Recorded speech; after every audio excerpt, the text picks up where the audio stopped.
Kajing jia ka ba isir kai ba hadin live host nem kajing syak ta ka wai kari ka bala tip kum ka Vietnam la ya thu da kitlong khubor ba ka te kari Vietnam ka bala jur pha kal air lang thari pat uslap kawan ra e kajing sle bat kajing tua kando hapo ka te kari baru ka walam sya kajing ya briu bat men saw ru kumju kani kala lijia haki benta jong kalam ngi shatei jong ka te kari ka bala syak ta jur kani ka chaka ka bala syak ta kan thu ru ya ka sor Hanoi ka kala nang kiu ka nang jur uslap Hapo kan negari la yo iru ya kacing syak rong ki kali kacing syak rat ha ka air lang thari kacing tua ki lumba ka ba isir khai ba bat ya kan ka air lang thari ru la tip kum ka typhoon yaki kacing telep ka hasurok yaki kali bat kacing plu ki ying ba ka ba wan ra ru ya kacing yam ka thang hapo te gari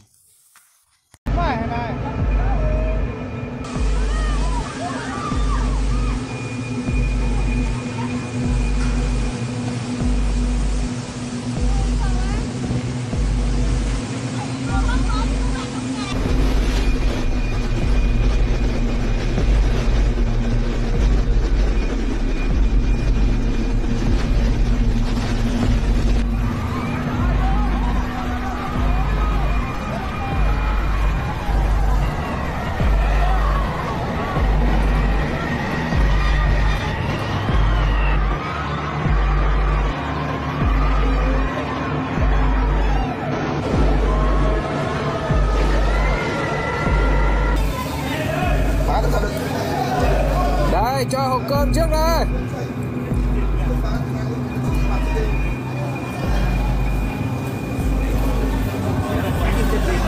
Bây giờ mình cho trẻ con ra để trẻ con và người già ra trước.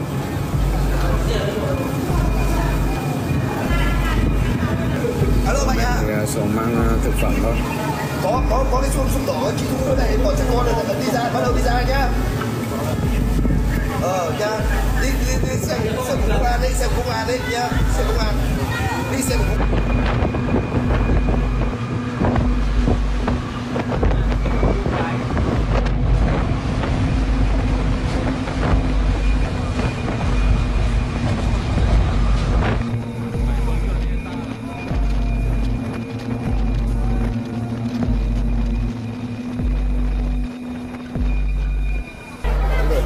Phép chạy tồn này.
Đây cho hộp cơm trước đây.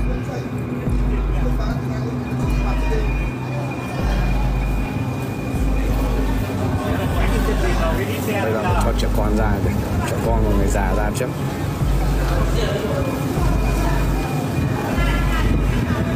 Alo bạn ạ. xuống mang thực phẩm thôi. Có cái chuông súng đỏ chị thu cái này bỏ cho con này đi ra, bắt đầu đi ra nhá. Nhá, đi xem công an đấy, xem công an đấy nhá, xem công an, đi xem công an.